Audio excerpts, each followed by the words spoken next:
Assalamualaikum warahmatullahi wabarakatuh. Waalaikumsalam warahmatullahi Pengadaan barang dan jasa, persembahan Biro Pengadaan Barang dan Jasa serta Daerah Istimewa Yogyakarta kembali hadir untuk Anda. Dan saya Roda Marianti, hari ini sudah bersama dengan 3 narasumber yang luar biasa yang akan berbagi informasi kepada Anda terkait dengan peran teknologi dalam transparansi pengadaan. Ada Pak Inoki Asni, anggota Komisi C DPR DIY. Pak Inoki, kabar baik? Alhamdulillah sehat. Terima kasih sudah meluangkan waktu, Pak. Kemudian ada Pak Adi Kurniawan, Kepala Bagian Pengelolaan Pengadaan Barang dan Jasa, Biro Pengadaan Barang dan Jasa serta Daerah Istimewa Yogyakarta. Pak Andi, sehat selalu juga? Alhamdulillah. Selalu semangat. Siap. Berikutnya ada Pak Beta Yainal Amirin, penelaah kebijakan pengadaan barang dan jasa dari Biro Pengadaan Barang dan Jasa. Mas Beta, siap berbagi informasi juga. Ini yang sering ketemu dengan UMKM langsung. Sering ketemu. Iya, nah, para pemirsa, pengadaan barang dan jasa ini memang menjadi sebuah kebutuhan yang harus terus dilakukan dan dituntut untuk kemudian transparan, akuntabel, bagaimana agar kemudian dari pengadaan barang dan jasa nantinya penggunaan anggaran bisa optimal, benar-benar program yang dijalankan juga bermanfaat untuk masyarakat. Dan ini juga tentunya selalu menjadi sorotan di masyarakat.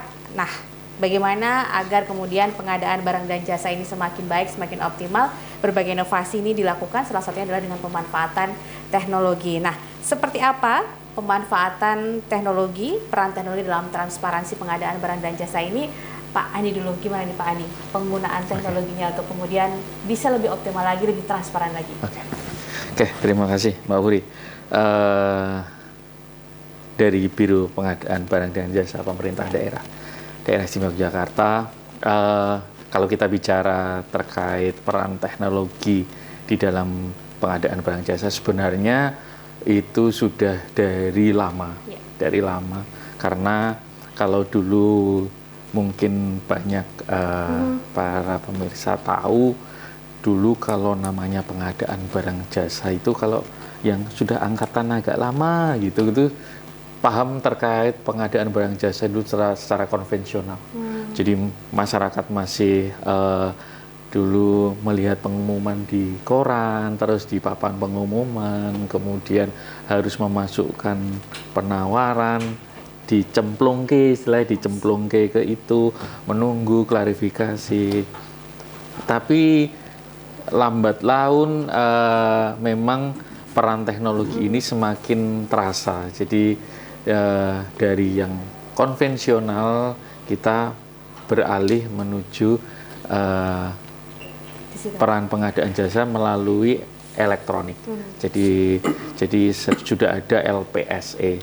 Jadi sudah ada aplikasi yang memungkinkan kita untuk bertransaksi secara elektronik, dan itu mulai LPSE versi yang awal dulu sampai dengan yang sekarang. Dan sampai dengan saat ini memang sudah bertransformasi lagi terkait pengadaan barang jasa menggunakan peran teknologi ini. Ada yang namanya e-katalog. Tapi kalau kita bicara urgensinya atau dasarnya kenapa menggunakan teknologi, sebenarnya memang semakin ke sini kita butuh yang namanya transparansi. Transparansi di sini karena menjadi salah satu tujuan dari pengadaan barang dan jasa selain akuntabilitas. Di e-katalog ini yang saya bilang tadi, peran teknologi ini orang bisa mencari, kemudian bisa memilih dan bisa membeli barang-barang yang ada di situ.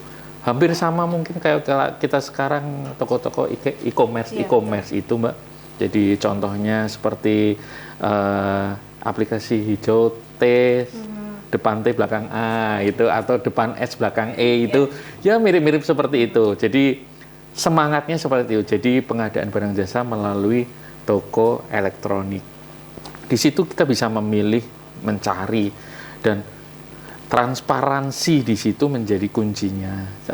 Siapapun yang masuk ke situ juga adalah penyedia jasa yang cukup kredibel, karena untuk masuk ke teknologi itu melalui e-katalog memang harus melalui persyaratan tertentu, dan itu semua juga sudah digawangi oleh regulasi-regulasi. Nah, ke depan mungkin kita tidak tahu peran teknologi seperti apa, yang kita harapkan mestinya jauh lebih baik daripada sekarang, kemudian juga mungkin lebih bermanfaat bagi masyarakat.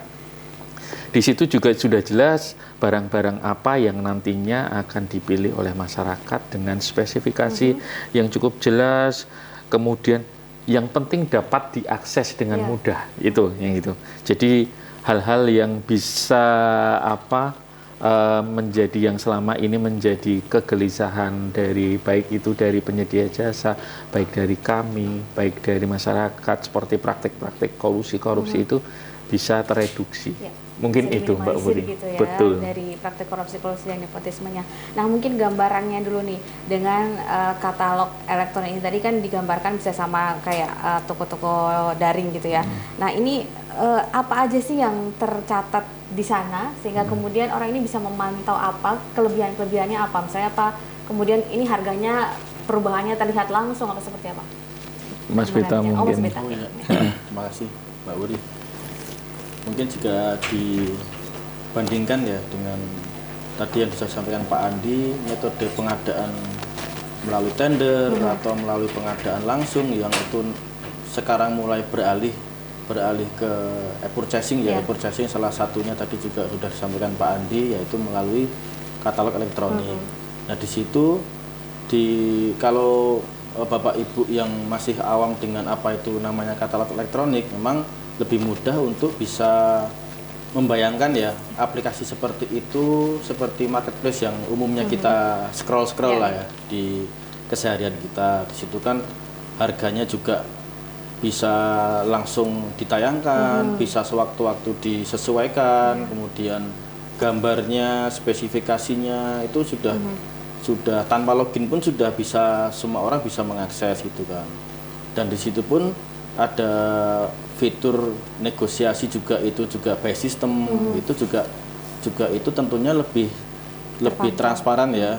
Apa sih yang penawaran pertamanya angkanya seberapa, kemudian membandingkan harga yang sudah tayang di situ juga.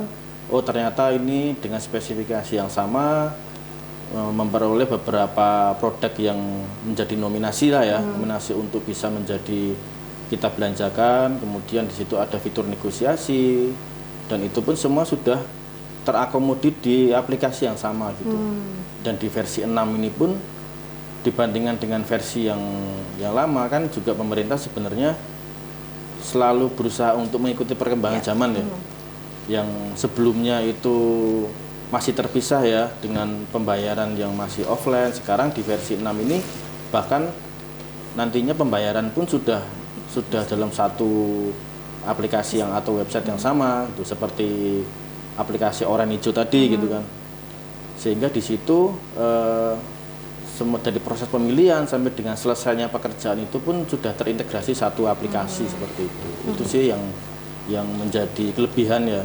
Kelebihan dari waktu pun tentunya lebih singkat ya transaksinya, seperti itu sih Mbak. Jadi ini jadi lebih simpel apalagi dengan perkembangan dari versi katalognya sendiri. Jadi mungkin kalau secara konvensional ini mungkin masih bisa harga-harganya karena mungkin tidak ada jarak gitu ya. Jadi mungkin masih bisa dimanipulasi spesifikasinya juga. Tapi ini secara e-katalog semuanya sudah langsung real time, bisa diketahui masyarakat luas. Jadi benar-benar ini kayaknya mungkin gini ya Pak Andi ya, kalau ibaratnya zaman dulu nih masih bisa milih-milih pemenangnya mungkin yang dikenal. Nah, kalau dengan sistem ini udah nggak bisa dong, kan udah kelihatan semuanya. Ya, dan dari Pak Inoki sendiri, Pak Inoki ini dari Komisi C DPR RI, ya mungkin ini sudah ada pengadaan barang dan jasa yang berbasis teknologi ini semakin terbuka, semakin transparan, harapannya seperti apa? Terima kasih Mbak Putri. Jadi kami di Komisi C tentu sangat mendukung dengan inovasi yang dilakukan dalam pengadaan barang dan jasa dengan pemanfaatan teknologi. Jadi tadi sudah disampaikan bahwa dengan proses ini lebih cepat, lebih cepat, kemudian lebih akuntabel juga. Namun begitu tentu kita berharap penyedia yang ada di aplikasi katalog itu bisa melibatkan lebih luas UMKM di DIY. Iya. Nah, bagaimana kemudian kita punya tugas bersama UMKM yang ada di DIY ini bisa terlibat masuk dalam produk-produk yang ditayangkan di e-katalog yang itu sebagai bagian dari peningkatan ekonomi di DIY. Dan dengan kecepatan tadi menggunakan teknologi, itu sebenarnya kita juga ikut berperan memutar ekonomi. Jadi misalkan di awal tahun nih, kalau dulu-dulu rata-rata kegiatan mulai berjalan di pertengahan tahun ya. Betul. Tapi dengan teknologi ini kita berharap mulai awal tahun itu sudah ada pergerakan ekonomi yang itu didukung dari pelaksanaan pengadaan oleh katalog tadi. Saya kira gitu. Ya, Pak Andi, dari sisi waktu tadi kan lebih cepat, mungkin bisa digambarkan lebih rinci nggak Pak Andi atau Pak Beta, kalau misalnya dulu nih, kalau misalnya harus manual nih proses waktu untuk pengadaan ini berapa lama? Nah, ketika sudah ini apa benar-benar Januari sudah bisa langsung program dijalankan atau seperti apa? Kalau kita bandingkan, kalau kita putar flashback ke dulu jelas jauh lebih cepat ya. Tapi kalau kita dorong mungkin sebelum e-katalog ini bergulir di tahun 2020 berapa ya Mas? 2020 ya. Untuk jangka waktu baik itu karena untuk pengadaan barang jasa itu ada konstruksi, konsultansi, kemudian pengadaan barang, kemudian jasa lainnya, kemudian pengadaan yang dikecualikan, itu kan banyak. Rata-rata masing-masing itu punya jangka waktu yang berbeda. Untuk pengadaan barang itu kurang lebih paling lama 1 bulan proses pengadaan. Kemudian untuk konstruksi juga kurang lebih 1 bulan. Konsultasi jauh lebih lama lagi karena ada 2 tahapan, melalui prakualifikasi, kemudian kita ke pasca kualifikasi. Jadi ada 2 tahapan. Kalau pengadaan yang dikecualikan lebih pendek lagi, tidak sampai dengan 1 bulan. Nah, dengan e-katalog ini, walaupun mungkin belum semua terakomodir, misalnya karena jasa konsultasi belum ada di e-katalog, belum ada. Jadi masih menggunakan seleksi, yang dimasukkan ke pilo kami. Tapi untuk konstruksi pengadaan barang itu sudah ada di e-katalog. Jadi 1 bulan itu kita bisa pangkas mungkin paling cepat antara 1 sampai 2 minggu. Itu sudah bisa berkontrak, sudah bisa terpilih, dan secara tadi Pak Inoki ngendikan angkutabilitasnya, karena yang masuk ke situ punya persyaratan harus berbadan hukum, kemudian legalitas juga harus sudah ada. Jadi kita bisa kontrol. Tapi kalau kita di aplikasi kuning orange sama hijau tadi kan kita daftar pun bebas-bebas saja. Bahkan saya punya akun sudah lama nggak saya isi. Saya pengen jualan apa gitu, tapi nggak lama nggak saya isi. Itu orang biasa pun bisa bikin akun, bisa jualan. Tapi di sini tadi yang disampaikan Mas Beta memang kontrolnya memang di situ. Kontrol dari kami, penyedia-penyedia yang bisa memasukkan tokonya di situ, masuk ke etalase itu memang harus sudah bisa kalau sekolahan itu ada filternya gitu Mbak. Jadi sudah terakreditasi gitu. Jadi memang yang kami harapkan memang seperti itu. Lebih cepat tapi juga tidak meninggalkan aspek-aspek tadi yang disampaikan Pak Inoki. Mungkin itu. Iya. Jadi memang kemudian sistem pengadaan barang dan jasa ini secara waktu bisa lebih cepat, tetapi dari sisi kualitasnya juga tetap terjaga gitu. Betul. Ya. Dan itu tadi karena prosesnya lebih cepat, biar perputaran uangnya lebih cepat juga, semakin banyak dong UMKM yang dilibatkan. Nah, Mas Beta, ini untuk UMKM tadi kan Pak Inoki juga UMKM yang terlibat ini untuk pemerataan ekonomi juga, untuk meningkatkan ekonomi. Dari cara-caranya UMKM yang ingin masuk daftar di katalog ini mungkin seperti apa? Oke. Berarti bagaimana sih agar UMKM ini berpartisipasi berpartisipasi di pengadaan barang dan jasa pemerintah. Mungkin yang pertama tadi pelaku usaha itu kan memang bermacam-macam ya, dari sisi legalitasnya, perizinannya itu kan macam-macam nih. Nah, di katalog ini kita itu juga dalam rangka digitalisasi juga itu sudah sinkronisasi dengan OSS juga gitu. Jadi Bapak Ibu memang pelaku usaha itu yang ingin berpartisipasi di katalog itu tahapan awalnya tuh memang harus memiliki NIB dulu nih, NIB di OSS. Ya. Karena jalan masuk untuk bisa mendaftarkan produknya di katalog itu memang sinkronisasi dulu dengan OSS gitu. Nah di OSS ini itu kan juga membutuhkan adanya NIB. Ya. NIB itu juga permohonan untuk memperoleh NIB itu kan juga perlu legalitas. Kemudian nanti di situ dipastikan juga ada kalau yang berbentuk badan hukum ada akte, kemudian KTP, NPWP sehingga memperoleh NIB. NIB itu pun di situ nanti akan muncul KBLI ya, kategorisasi usahanya apa aja sih gitu. Dan itu pun di katalog pun sudah dikategorisasikan.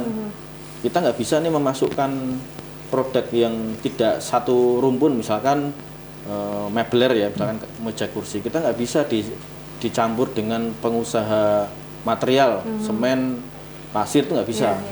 Sehingga kita di katalog ini kita buatkan pasar yang lebih general ya. Jadi kita sudah memastikan bahwa pasar-pasar yang kita bentuk di masing-masing etalase kategori ini adalah mereka kompetisinya di pengusaha yang sama gitu. Sama artinya tadi pengusaha mebler ya punya perizinannya mebler juga. Jangan diadu dengan pengusaha material yang jualan mebler gitu loh. Itu kan nggak legal nih. Perizinannya nggak sinkron nih gitu loh. Sehingga disitulah salah satu bentuk kita membangun kompetitif ya, transparansi, kompetisi, sehingga di situ harapannya adalah kita memperoleh penyedia yang terbaik lah dari sisi legalitasnya, produknya juga sudah yang baik gitu. Jangan penyedia makan minum ada kebutuhan semen terus kulaan semen gitu kan juga nggak masuk juga kan gitu kan. Itu mungkin di aplikasi yang sebelumnya itu memungkinkan seperti itu ya, memungkinkan nih. Nah, makanya sering berjalan waktu itu mulai dikoreksi. Kita pun ada tim patrolinya. Tim patroli ini tugasnya memastikan bahwa sesuai apa yang kategori ini penyedianya yang masuknya memenuhi syarat sebagai memang benar-benar tadi kategorinya sesuai. Kalaupun ditemukan kategorinya makan minum ternyata kemasukan semen ya kita take down seperti itu. Itu salah satu bentuk bagaimana kita itu untuk membentuk pasar yang kompetitif tadi, yang sehat seperti itu. Ini dari sisi ketika menggunakan e-katalog pun biar ini tetap juga bisa terdeteksi gitu ya, selalu ada tim yang memantau agar kemudian kualitasnya juga tetap sesuai dengan spesifikasi yang ditetapkan di situ. Gitu. Ya. Dan kalau dari masyarakat sendiri, Mas, ini sejauh ini yang mungkin bertanya-tanya atau mungkin sebenarnya ingin juga memasuk ke e-katalog ini sendiri, sejauh ini konsultasi cukup banyak atau semuanya? Oh iya. Ini juga kita juga menyesuaikan ya teknologi yang kita mengikuti nih. Kalau pelayanan yang konvensional kan datang ke kantor, kemudian antrian, kemudian langsung bertemu dengan kayak CS-nya lah seperti itu. Itu kan metode yang konvensional ya. Kalau kita dengan segala keterbatasan ya, kita juga terbatas ruang, kemudian timnya juga terbatas, sehingga masyarakat atau pelaku usaha yang ingin mengakses informasi kan juga tentunya juga terbatas nih. Kalau ada space-nya juga kurang, sehingga kami pun membuat inovasi, kita bisa melayani via online gitu. Online-nya pun kita bisa media melalui Zoom. Kita rutin nih Selasa Kamis kita buka lewat Zoom gitu kan. Jadi masyarakat pun nggak harus datang ke kantor gitu untuk bisa dilayani. Silahkan untuk bergabung Zoom. Linknya Zoom pun ada di webnya LPSE Jogja Prof, itu langsung bisa diakses tanpa perlu ada filter ya, masuk aja silakan. Bertanya apapun silakan di situ. Gitu. Kemudian ada lagi kalau Selasa Kamis nunggunya kelamaan, kita ada Telegram juga. Ada WA juga. Jadi sebenarnya kita membuka seluas-luasnya sih. Kita kira-kira media apa ya yang paling mudah diakses oleh masyarakat untuk bisa mengetahui atau berpartisipasi perihal PBJ ini, kita sih buka seluas-luasnya seperti itu. Tentunya ya itu semoga bisa dimanfaatkan secara maksimal ya. Kita tantangannya memang penyebar luasan informasi ini nih yang kita masih belum bisa tersasar nih kan. Nah, semoga nih podcast ini seperti ini bisa membantu memasyaratkan kita lo bisa melayani online lo, nggak cuman harus karena, offline. ya karena kasihan juga kalau yang bapak ibu pelaku usaha itu harus meluangkan waktu untuk berkunjung ke kantor antri gitu kan, antri penuh gitu kan. Nah itu harus itu sih kita juga sudah sebenarnya online pun bisa seperti itu. Iya, ini juga berbagai inovasi memanfaatkan teknologi informasi juga agar kemudian semakin banyak nih masyarakat kita yang terlibat langsung dalam pengadaan barang dan jasa, tidak hanya menunggu hasilnya tetapi juga terlibat dalam kegiatan pengadaan barang dan jasa. Kita masih akan kembali dalam perbincangan terkait peran teknologi dalam transparansi pengadaan bersama Pak Inoki Asmi, anggota Komisi C DPRD DIY, Pak Andi Kurniawan, Kepala Bagian Pengelolaan Pengadaan Barang dan Jasa, dan juga Mas Beta Jainal Amirin, Penelaah Kebijakan Pengadaan Barang dan Jasa. Kami segera kembali.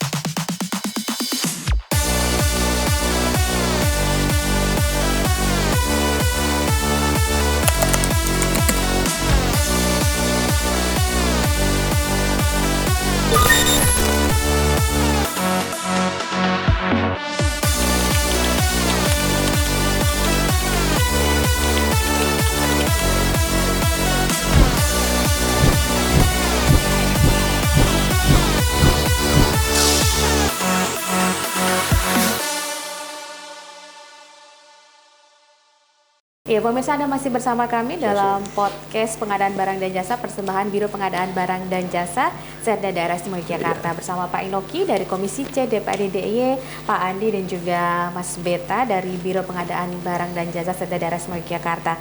Pak Inoki, tadi sudah ada upaya nih dari Biro Pengadaan Barang dan Jasa agar kemudian masyarakat ini semakin tahu bahwa mereka bisa terlibat dalam pengadaan barang dan jasa. Mungkin masih ada saran-saran agar kemudian semakin banyak lagi ini, atau mungkin perlu dukungan kolaborasi? Saya kira podcast ini termasuk salah satunya dalam agenda sosialisasi. Tapi ada hal yang saat ini masyarakat sudah melek media ya, baik itu melalui TikTok, kemudian melalui media yang lain.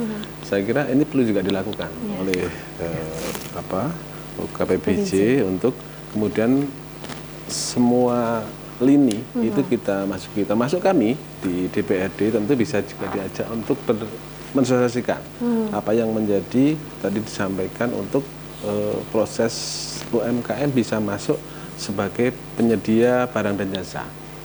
Kami tentu konsen ke sana dan mendorong melalui berbagai hal. Selain ya saat ini yang paling pas adalah media.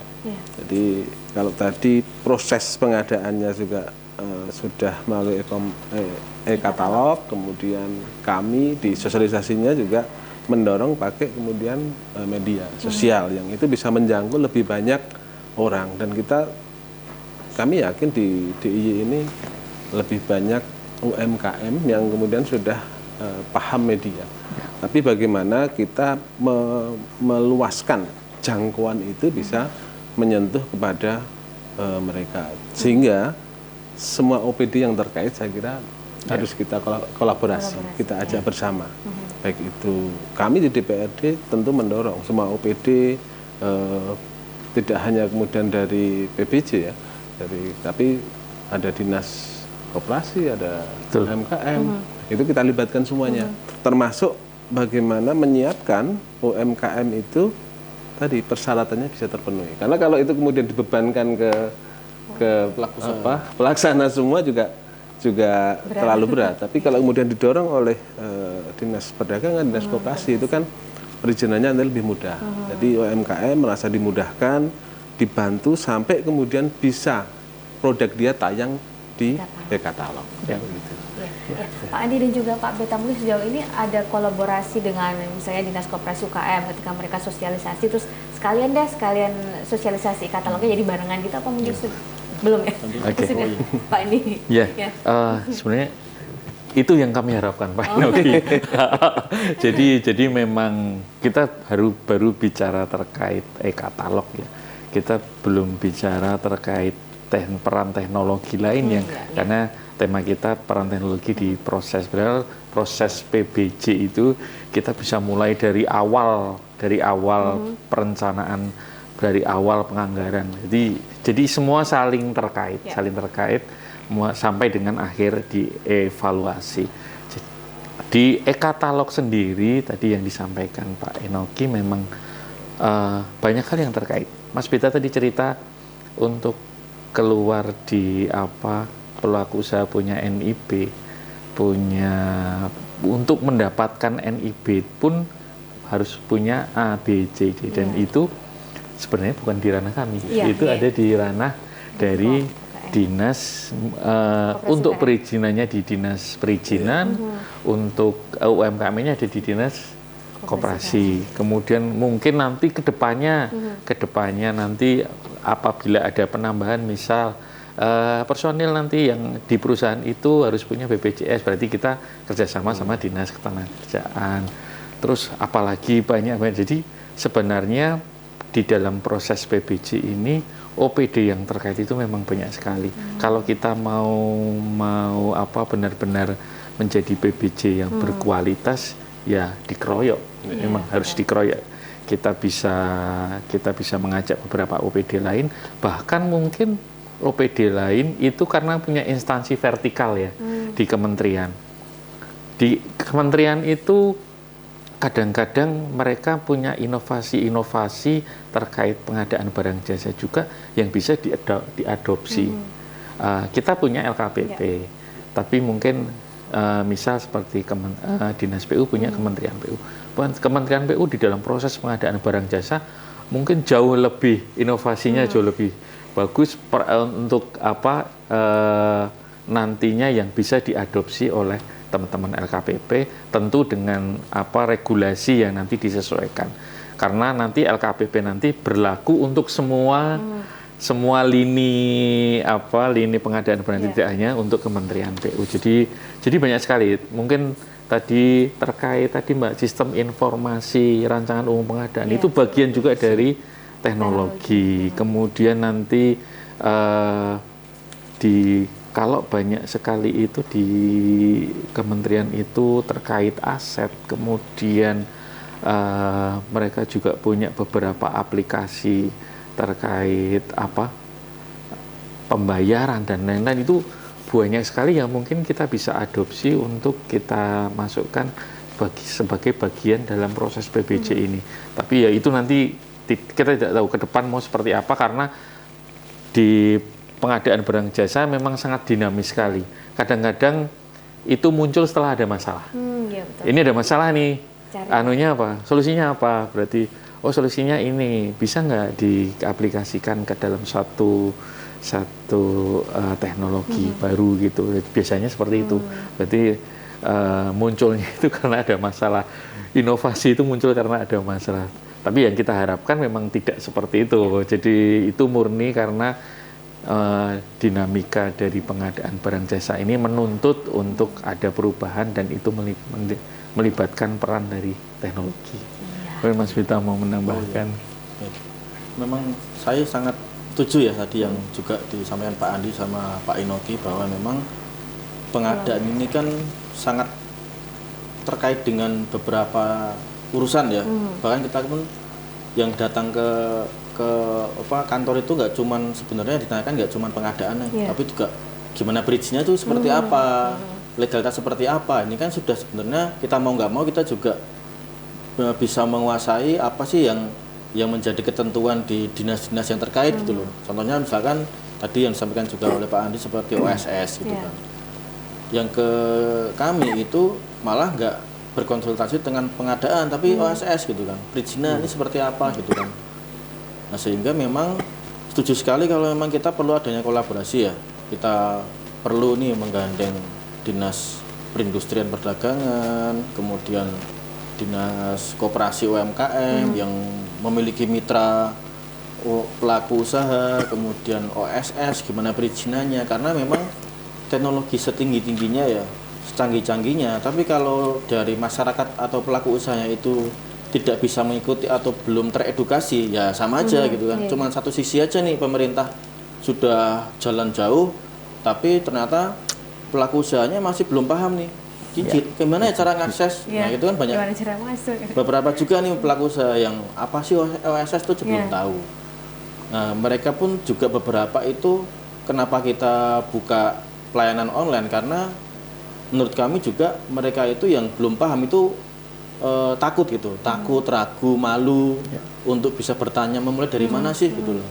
Karena mereka sudah melihat perizinan itu udah lihat ribetnya dulu gitu loh. Gitu loh Pak. Nah, sehingga dengan adanya kolaborasi kita memang harus jemput bola ya ke pelaku usaha. Nah, ayo kita bina, kita bimbing, kita edukasi, silahkan untuk bisa naik kelas seperti itu loh. Sehingga bisa efektif nih teknologi yang tinggi bisa efektif dimanfaatkan oleh masyarakat seperti itu.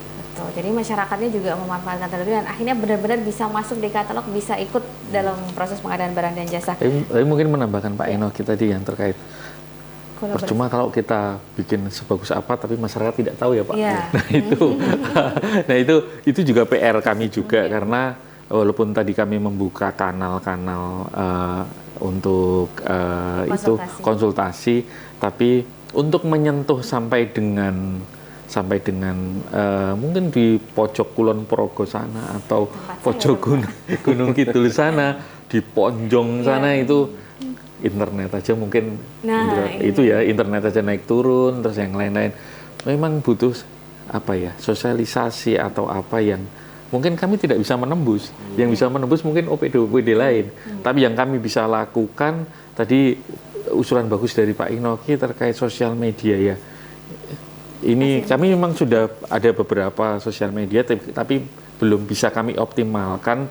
Nanti tentu dengan kami menjadi eselon 2 ini di tahun ini nanti secara anggaran, secara yang lain mungkin jadi lebih optimal kami di dalam mensosialisasikan apa saja yang sebenarnya menjadi tugas fungsi kami, apa saja yang menjadi yang sudah kami punya yang masyarakat harus tahu gitu. Mungkin itu Mbak Putri. Iya. Pak Andi, ini kan selain mungkin e-katalog, kemudian juga cara pembayarannya juga sudah menggunakan sistem ini, apa saja yang dimanfaatkan dari teknologi untuk benar-benar mewujudkan transparansi ini sendiri? Sebenarnya kalau dari penggunaan aplikasi ini itu sebenarnya dari sisi transparansi sudah, kalau bagi saya pribadi mungkin dalam pernah untuk sebagai regulator atau fasilitator di pemerintahan ini sudah sangat cukup membantu untuk sisi transparansi. Jadi seperti yang dikatakan Mas Beta tadi, untuk memasukkan atau menjadi pelaku usaha di dalam e-katalog pun dia harus mempunyai A, B, C, D dan lain-lain. Tapi setelah masuk pun kita harus istilahnya di dalam mencantumkan harga di situ, masyarakat di situ atau kita sebagai nanti pengguna atau pemilih itu nanti bisa tahu di dalamnya spesifikasi apa yang mereka tawarkan, kemudian jadi apa yang kita inginkan itu di dalam etalase itu sudah jelas, tinggal kita klik di dalamnya nanti kualifikasi perusahaannya seperti apa, barangnya seperti apa, itu sudah jelas. Jadi tidak abu-abu lagi, jadi hitam dan putih. Kita tinggal minta harga segini cocok tidak dengan apa yang kita inginkan. Jadi dari si transparansi menurut saya juga sudah cukup jelas kalau menggunakan e-katalog. Tapi kalau kita tarik ke belakang lagi yang tadi terkait teknologi lain yaitu sistem informasi pengadaan, itu di situ juga sudah cukup jelas apa saja yang OPD lain mau laksanakan di tahun berjalan. Di situ dari sisi pagu sudah dicantumkan, kemudian spesifikasinya seperti apa, proses pemilihannya seperti apa, kemudian mau dilaksanakan kapan, itu juga sudah cukup jelas. Jadi masyarakat bisa mengakses semuanya tanpa harus login itu tadi, bisa mengakses semuanya, bisa tahu. Jadi kami juga tidak akan menutupi apapun informasi sekarang sudah semakin canggih ya. Karena kalau semakin ditutupi itu semakin penasaran, orang semakin penasaran itu. Biasanya seperti itu. Semakin ditutup itu orang semakin penasaran. Jadi kita buka saja seluas-luasnya, masyarakat bisa mengakses apapun dengan sirup, dengan e-katalog. Mungkin nanti kita punya LPSE pun tanpa login pun kita bisa mungkin mengeklik di situ paketnya apa saja di situ yang kita bisa cari di situ. Dan sekarang pun banyak website yang terkait pengadaan barang dan jasa yang bisa mengakses LPSE itu. Jadi orang bisa melihat apa saja yang ada di situ. Fungsi pengawasan kan tidak hanya oleh DPRD, tapi fungsi pengawasan oleh masyarakat juga berjalan. Ya, tapi Pak Andi sejauh ini, karena tadi kan sudah terbuka, sudah transparan dengan teknologi-teknologi yang ada ini, mulai dari baik sirupnya ataupun juga e-katalognya tadi. Ini sejauh yang sudah berjalan di pantauan Pak Andi, ini mampu menurunkan berapa, mengurangi kebocoran atau penyelewengan yang seperti apa mungkin? Udah makin berkurang atau masih ada yang main-main di belakang juga? Gimana Pak Inoki? Kalau dari kami dari sisi pemerintah memang kami mencoba semaksimal mungkin, tapi ya namanya sistem ya.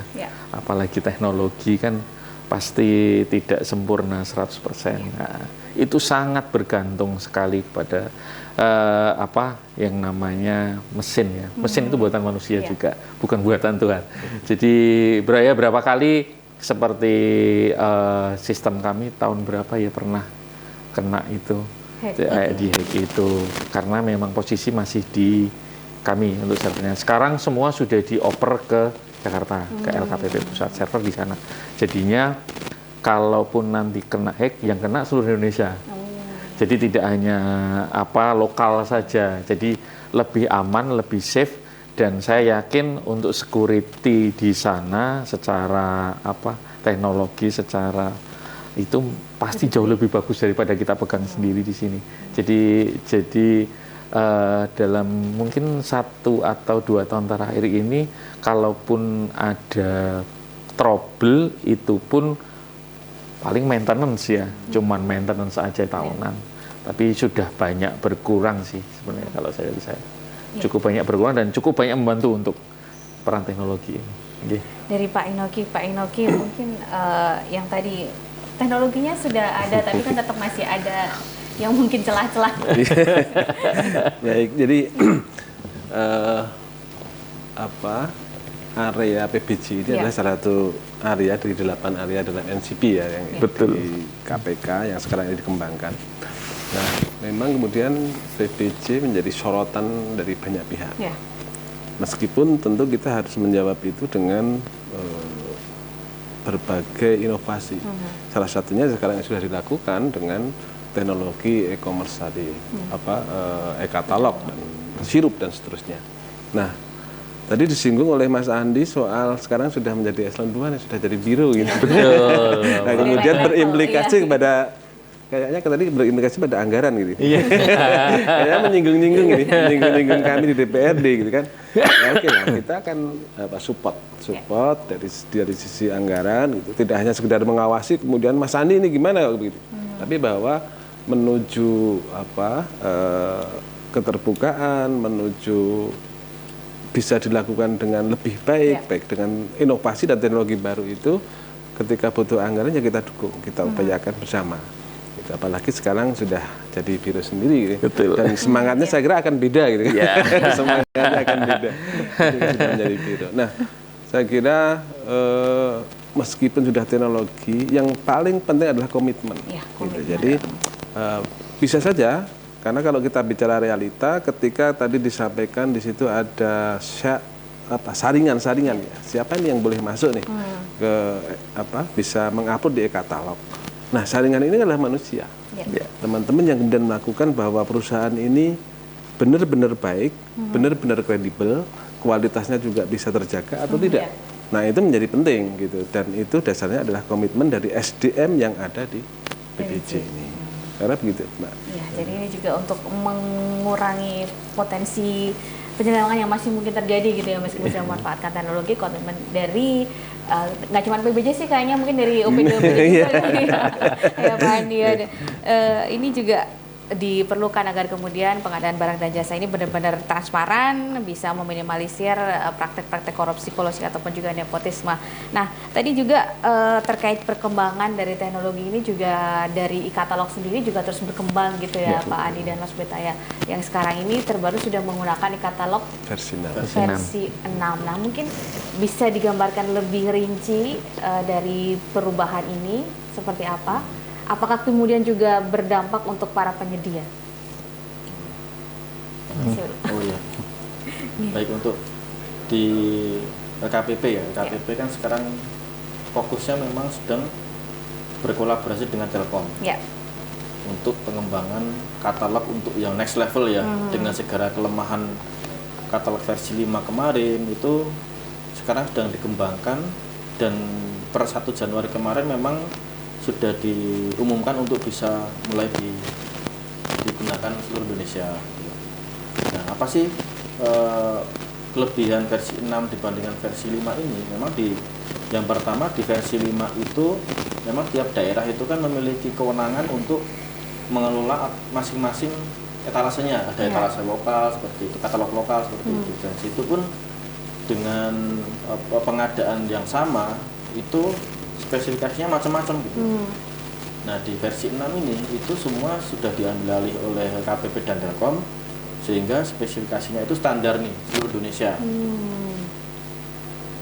Yang sederhana saja misalkan mebeler ya, mebeler itu kan sudah ada ukurannya, ada itu bahannya apa, itu kan di versi 5 kemarin itu sesuai dengan kebutuhan masing-masing instansi nih untuk spesifikasinya. Nah, ini si KPP dan Telkom ini sudah meramu spesifikasinya standar gitu. Sehingga untuk pengadaan yang sesuai dengan prioritas ya, memang belum semua pengadaan yang dibutuhkan oleh instansi di seluruh Indonesia itu terakomodir di versi 6. Itu sambil berjalan akhirnya muncullah beberapa etalase kategori yang diutamakan atau lebih urgent untuk di pengadaan itu sudah mulai bisa ditransaksikan. Kemudian berikutnya adalah di versi 6 ini sudah termasuk tadi pembayaran itu sudah satu sistem. Sudah ya satu sistem. Yang kemarin kan di versi 5 ini selesai di kontrak aja gitu. Tapi pembayarannya offline juga gitu. Nah, sekarang lebih cepat juga, dokumentasinya lebih simpel, ringkas. Itu tanda tangan pun sekarang tanda tangan digital gitu. Udah mengikuti perkembangan zaman ya kayaknya udah lebih maju lagi nih gitu kan. Itu juga tantangannya kita perlu memasyarakatkan tentang digital gitu kan. Nah, itu tadi yang tadi juga menyinggung tadi yang disampaikan oleh Pak Andi. Gimana nih pelaku usaha yang di remote sana gitu kan. Apakah itu bisa disamakan nih tingkat pengetahuan tentang teknologinya? Itu kan juga tantangan juga gitu kan. Karena memang di sisi internal kami pun juga hal yang baru gitu kan. Kita juga di satu sisi di saat yang bersamaan kita perlu mengedukasi ke pelaku usaha agar bisa mengikuti nih gitu kan. Kalau enggak nanti ya seleksi alam, mana yang paham teknologi duluan lah dia yang akan laku gitu, akan eksis gitu kan. Itu juga perlu kita juga minta tolong pelaku usaha juga perlu membekali diri ya, update informasi tentang IT gitu kan. Ya minimal bisa ada juga loh yang login aja itu sulit gitu loh. Itu aja masih ada gitu loh. Login itu sulit, scan barcode aja belum bisa, itu juga masih ada gitu kan. Oh, ini kan gapnya memang masih jauh gitu lah antara yang paham dengan yang masih newbie lah gitu kan, newbie ya kan. Tapi itu tantangan kami kan, itu membuktikan bahwa memang masih banyak PR nih di kita untuk bisa mensosialisasikan teknologi ini gitu kan. Dan itu pun kami kan juga harapannya pelaku usaha yang terdaftar itu kan merata ya untuk transaksinya semuanya bisa berpartisipasi. Cuman juga kita melihat juga pelaku usaha ini mengupload produk itu juga ternyata tidak dibutuhkan oleh instansi gitu. Nah, itu kan juga sebenarnya pasar kan bertemunya antara permintaan dan penawaran ya gitu kan. Ketika yang ditawarkan itu tidak ada permintaan ya kan sebenarnya tidak bertemu jual beli kan gitu. Sehingga kalau boleh menyampaikan tipsnya ya, tipsnya pelaku usaha itu diawali dengan melihat sirup dulu. Ya. Itulah demandnya pemerintah gitu kan. Yang dibutuhkan tuh ini gitu kan. Pemerintah tuh butuh ini, yang sederhana aja apa snack box itu ya. Yang tadi isinya gorengan lah dan lain-lain. Itu kan juga dibutuhkan oleh pemerintah dalam bentuk snack box ya. Tapi pelaku usaha itu ada juga yang menawarkan itu cuman gorengannya doang gitu. Ya kita nggak butuh gorengannya gitu kan. Tapi butuhnya adalah sudah dikemas dalam bentuk snack rapat gitu.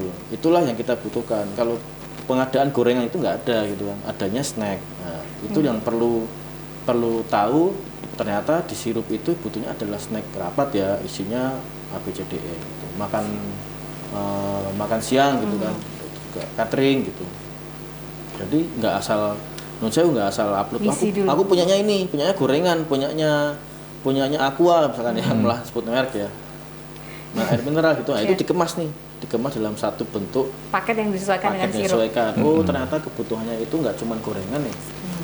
Ternyata dalam bentuk snack ya, snack rapat gitu. Nah, itu baru dapat terserap gitu.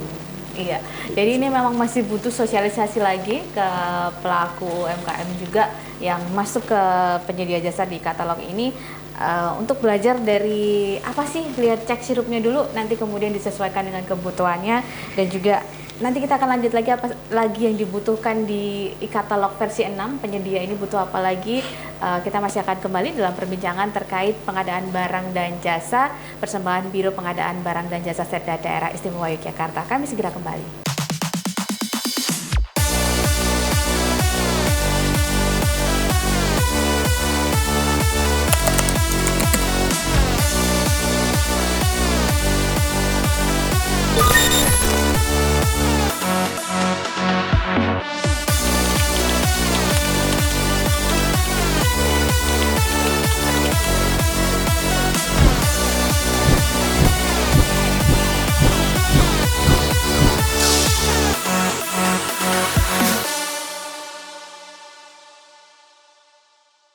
Ya, pemirsa, Anda masih bersama kami dalam podcast pengadaan barang dan jasa persembahan Biro Pengadaan Barang dan Jasa Setda Daerah Istimewa Yogyakarta bersama Pak Inovi Asmi, anggota Komisi C DPRD DIY, Pak Andi Kurniawan, dan juga Mas Beta dari Biro Pengadaan Barang dan Jasa Setda Daerah Istimewa Yogyakarta. Kita lanjut lagi terkait dengan e-katalog 6. Tadi butuh tanda tangan elektronik, yang ini juga butuh biaya juga yang harus disediakan oleh penyedia. Kemudian juga pembayarannya sudah menggunakan sistem elektronik juga begitu ya.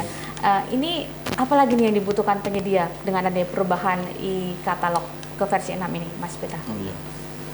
Secara umum ya, yang beberapa persyaratan di versi 5 itu kan seperti tadi ya, NIP, kemudian KTP, NPWP itu juga dibutuhkan juga, masih dibutuhkan untuk bisa mengakses versi 6, karena versi 6 ini juga sebenarnya menarik data dari OSS gitu.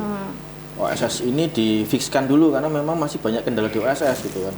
Masih seperti NPWP-nya belum sesuai, kemudian KTP-nya masih belum sesuai juga. Itu juga perlu difikskan ketika mendaftar katalog, itu nanti sudah dipastikan bisa terdaftar di versi 6. Nah, itu pun untuk bisa mengakses itu kita membutuhkan akun yang baru nih. Ya sama sekali baru nih.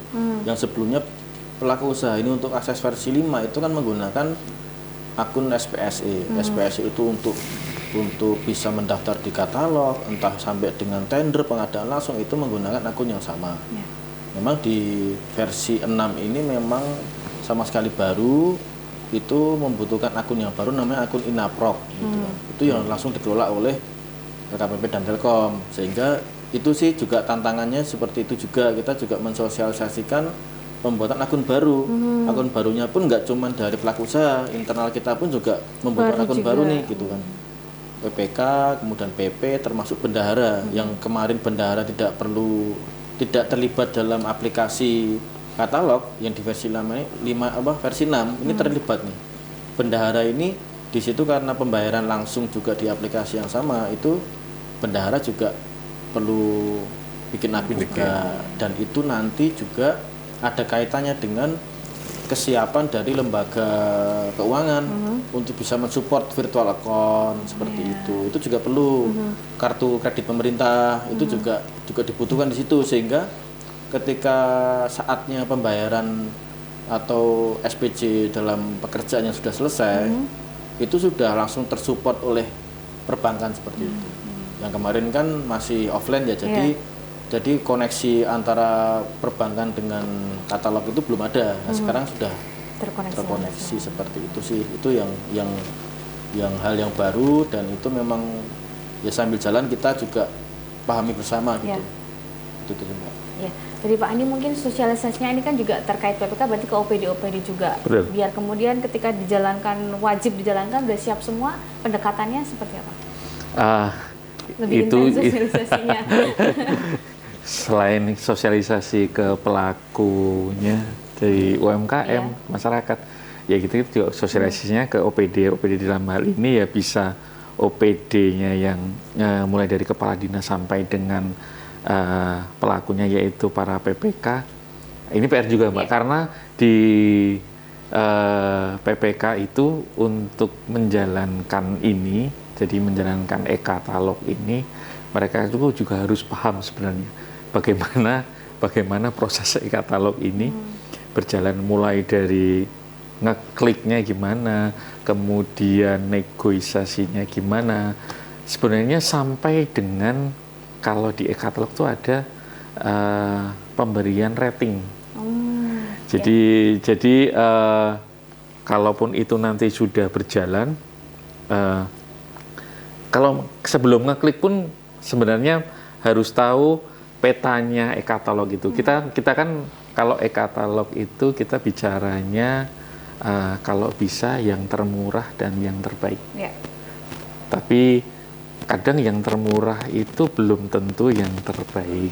Tapi memang kita bicara kalau pengadaan barang jasa kalau bisa yang termurah, karena bicaranya kerugian negara ya Pak. Atau kalau kita iso nopo punya 1.000, uang 1.000, kita butuh barang dapat 500 dengan spek yang sama, kenapa harus bayar 1.000? Kan itu. Jadi kita termurah dan terbaik.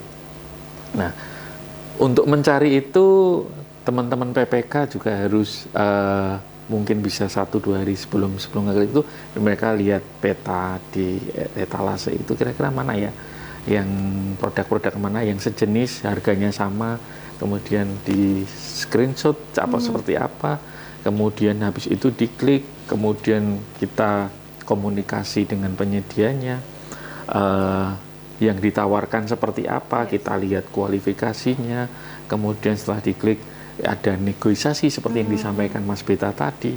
Di negosiasi pun ada dasarnya, tidak sekedar sing penting mudun itu kan enggak, sing penting harganya berbeda enggak. Jadi harus di negosiasi pun kita juga lihat dari bisa harga pasar ataupun lihat dari spesifik barang yang ditawarkan. Jadi pengetahuan PPK tentang e-katalog ini juga harus semakin dipahamkan, semakin PPK harus belajar banyak juga. Mungkin banyak yang memilih untuk mending tender wae lah gitu. Tender wae, kasihkan ke Biro PBJ, nanti keluar hasilnya, kemudian kita laksanakan. Tapi dengan e-katalog ini kan harusnya lebih cepat, kan sebenarnya lebih transparan juga, lebih akuntabel.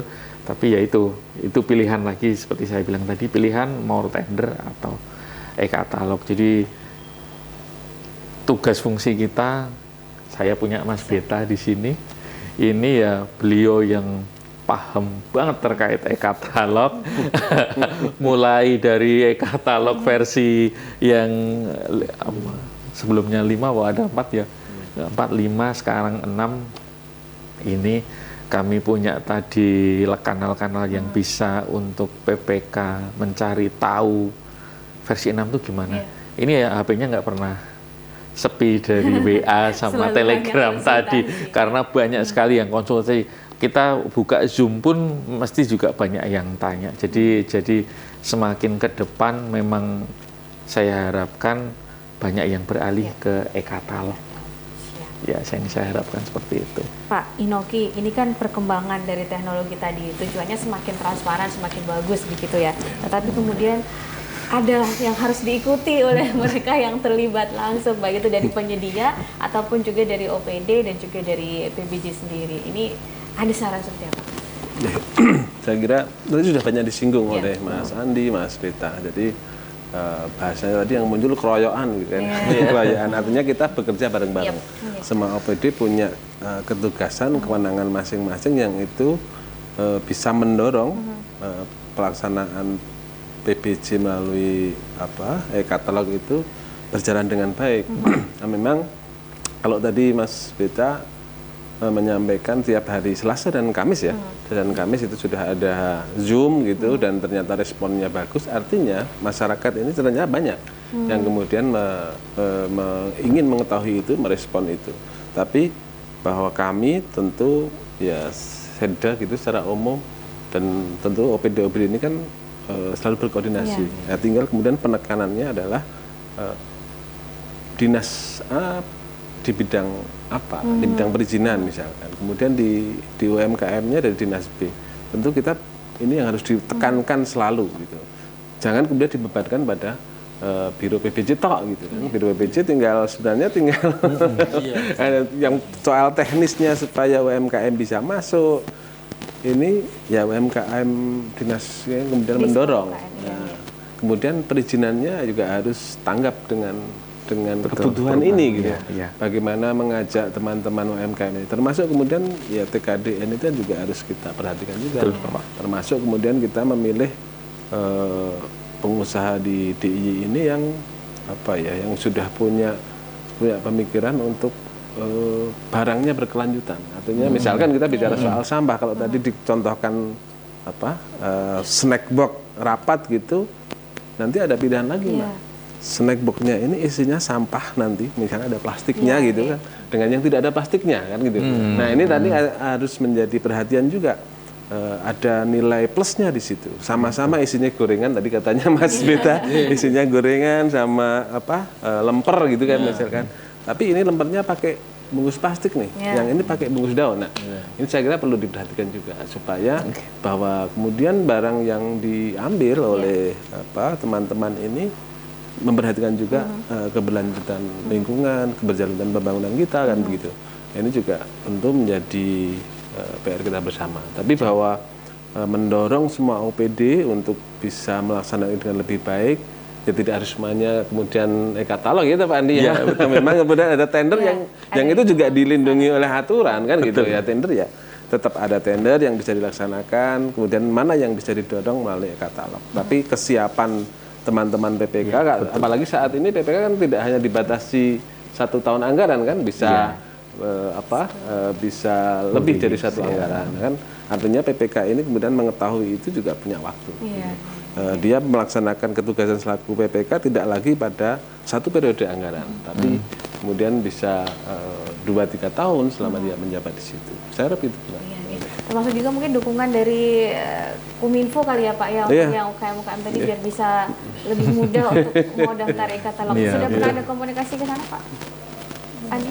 Sudah kemarin kalau terkait Kominfo itu kita juga salah satunya kan Zoom itu juga kita support dari disupport oleh Kominfo nih yang bisa mengakses itu biar lebih banyak juga ada kapasitasnya juga minimal gitu. Itu salah satunya seperti itu. Nanti mungkin kita bisa mungkin kolaborasi sosial media mungkin ya kita itu mungkin kedepannya lah nanti kita menjadi beberapa referensi yang bisa kita pakai. Juga lembaga keuangan tadi kan tadi versi 6 itu kan sudah pembayaran langsung. Nah, lembaga keuangan juga harus dilibatkan karena mereka juga punya binaan-binaan pengusaha yang itu punya kedekatan justru kan gitu. Nah, lembaga keuangan ini harus kita ajak aktif. Terlibat aktif. Sehingga semuanya terlibat langsung aktif, komunikasinya juga bagus, kolaborasinya juga bagus, sehingga kemudian benar-benar transparansi yang diinginkan ini tidak merepotkan, tetapi benar-benar semua bisa berjalan dengan baik. Dan langsung saja kita sudah di penghujung perbincangan kita. Mas Beta dulu dah, mungkin ada pesan untuk pelaku UMKM yang mungkin ingin bergabung dan juga koperasi Mas. Koperasi kayaknya mungkin masih belum banyak atau emang nggak ada? Oh ya, dinas koperasi. Koperasi UMKM. Yang mau terlibat. Ya, silakan Bapak Ibu pelaku usaha baik itu perseorangan ataupun koperasi ataupun kecil, kita terima semua nih apa yang menjadi keluhan atau hambatan, kita silahkan untuk bertanya langsung ke kami. Kita sudah sediakan tempat offline ataupun online. Silahkan untuk bisa mengakses informasinya di lpse.jogjaprof.go.id. Di situ ada informasi apapun. Kalaupun memang ada kebutuhan informasi lain atau kanal lain, agenda lain, silahkan untuk bisa disampaikan ke kami untuk sebisa mungkin kita support lah kebutuhan tentang informasi terkait dengan pengadaan barang jasa pemerintah seperti itu. Siap. Oke, Pak Andi, monggo. Tadi kalau UMKM sudah disinggung sama Mas Bita, mungkin saya lebih banyak terkait topik pada kali ini yaitu peran teknologi ya. Yang saya bayangkan ya memang penggunaan teknologi untuk pengadaan barang dan jasa ini ya semakin ke depan, yang saya harapkan seperti saya Mas Bita ini sudah tidak dalam bentuk manusia lagi ya, itu sudah dalam bentuk kecerdasan buatan. Jadi semua ke depan itu pengadaan barang dan jasa itu bisa digunakan penggunaan teknologi yang seutuhnya. Jadi tidak ada lagi konvensional mungkin yang kalau dulu ketemu gitu kita masih komunikasi, tapi yang ke depan ini penggunaan teknologi juga sudah sepenuhnya. Jadi kemudian yang saya harapkan juga ke depan teknologi ke depan itu ya kita di dalam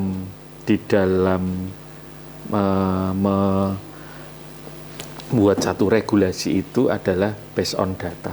Jadi based on data, misalkan apa yang kita buat untuk tahun depan itu berdasarkan analisis data yang ada di tahun ini. Jadi pengambilan keputusan, kemudian apakah ada resiko penyimpangan di e-katalog, kemudian polanya seperti apa. Jadi yang mungkin tadi Mas Bita mebel ini ternyata isinya ini. Jadi kita semua pengambilan keputusan itu based on data ya. Kami harapkan ke depan nanti pengembangan e-katalog kemudian atau mungkin ada aplikasi lain itu ada analisis datanya. Jadi sudah keluar rekomendasinya seperti apa. Jadi teknologi ini kami harapkan ke depan bisa membantu proses pengadaan barang dan jasa sehingga bisa berkelanjutan seperti yang Pak Inoki sampaikan tadi, tidak hanya bicara pengadaan klik sudah selesai tapi meninggalkan masalah di belakang Pak, ternyata sampahnya jadi di proses ini pun kita pantau apakah nanti endingnya itu tidak meninggalkan masalah di belakang. Mungkin itu Mbak matur nuwun. Pak Inoki. Terima kasih Pak Budi. Jadi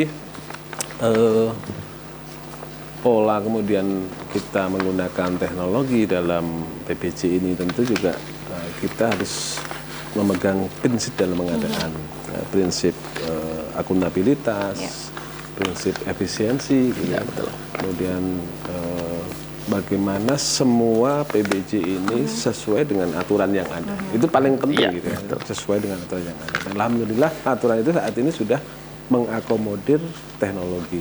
Nah, hal yang paling penting adalah soal inovasi saya kira nanti. Tentu sekarang kemarin versi 5, sekarang versi 6, tapi saya yakin nanti ada hal-hal yang kemudian perlu inovasi yang dilakukan oleh teman-teman di PBJ. Nah, inovasi ini adalah kecepatan seorang leader untuk kemudian menemukan jalan keluar dari permasalahan yang ada. Nah, ini menjadi penting dengan tidak melupakan prinsip-prinsip pengadaan tadi, yang gimana harus akuntabel, gimana harus efisiensi, kemudian bagaimana harus cepat begitu. Itu harus tetap diugemi gitu ya oleh seorang leader di PBJ. Saya kira begitu, Pak. Jadi pemirsa terkait pengadaan barang dan jasa, peran teknologi dalam transparansi pengadaan Ini tentunya nanti akan terus berkembang. Kalau sekarang sudah di katalog 6, nanti akan mungkin ada inovasi-inovasi baru yang untuk semakin terus menciptakan pengadaan barang dan jasa yang semakin efektif, efisien, transparan, dan juga semakin kecil penyimpangannya atau bahkan zero kecurangan di sana, dan tentunya juga tetap pengadaan barang dan jasa yang berkelanjutan. Dan ini selain dari inovasi dari teknologinya, juga tetap prinsip-prinsip pengadaan barang dan jasa yang harus tetap dipegang, serta butuh kolaborasi dari semua pihak lintas sektor agar pengadaan barang dan jasa yang berkembang menggunakan teknologi ini juga bisa diikuti oleh seluruh stakeholder terkait, termasuk juga masyarakat yang akan terlibat dalam pengadaan barang dan jasa. Demikian podcast kali ini bersama Pak Inoki Asmi. Terima kasih Pak Inoki. Sama-sama. Pak Andi Kurniawan, terima terima kasih. kasih. Dan juga Mas Beta Yenal Amirin, terima kasih sudah berbagi informasi. Semoga bermanfaat bagi kita semuanya. Terima kasih untuk para pemirsa. Sampai ketemu lagi di podcast pengadaan barang dan jasa berikutnya. Saya Rida Marianti, mohon diri. Wassalamualaikum warahmatullahi wabarakatuh. Waalaikumsalam warahmatullahi wabarakatuh.